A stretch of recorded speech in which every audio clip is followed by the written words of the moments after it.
So when Dr. Kormeili mentions in the rooms any prescription that she wants to give to the patient, you want to go ahead and prep in advance. So while you're in the room with her, you would want to go ahead and grab the prescription pad. As soon as she mentions that she wants to give a prescription, you'll see that it is double-sided. So in one side, we have all the compound specialty prescriptions that we send to the compounding pharmacy that we work with. And on the top, you can see all the products from the skincare line as well.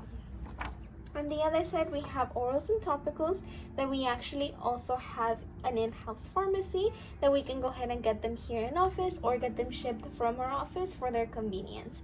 As well, you'll go ahead and see that we have the skincare line up top. Now, let's say that the doctor wants to prescribe a compound prescription. You would go ahead and put it on the clipboard. And before giving it to Dr. Kormeili, you would want to put the patient's name and the date of birth. After that, you can go ahead and hand it to the doctor with a pen. She will go ahead and do the prescriptions that she needs to. And if she mentioned any skincare products, she'll go ahead and cross them out as well. When she gives it back to you, you want to go ahead and find out pricing. And you want to educate the patient in regards to the products once the doctor walks out of the room. In regards to products, we show them to the patient. And we can make additional recommendations if we feel needed as well. Give the patient again options, and we have our handy skin diamond here to help as well.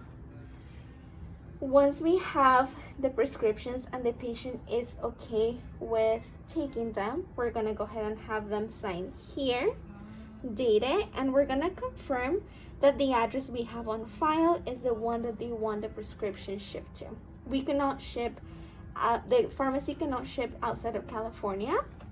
So if there's an address that it's not in California, we can go ahead and address that with Elica to see how we can make that happen. But you don't want to put an address until you have it confirmed with the patient.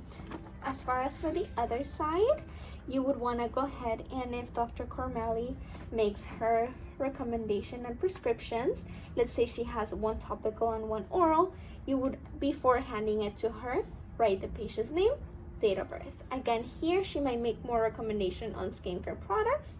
Once the doctor walks out of the room, you would go ahead and let the patient know that we can dispense this in office for their convenience, and we can also make recommendations on the products she recommended. If they decline getting them from our in-house pharmacy, we can send it to a pharmacy of their choice that should be in their file. If there's not a pharmacy in file, we can get phone number or address of the pharmacy.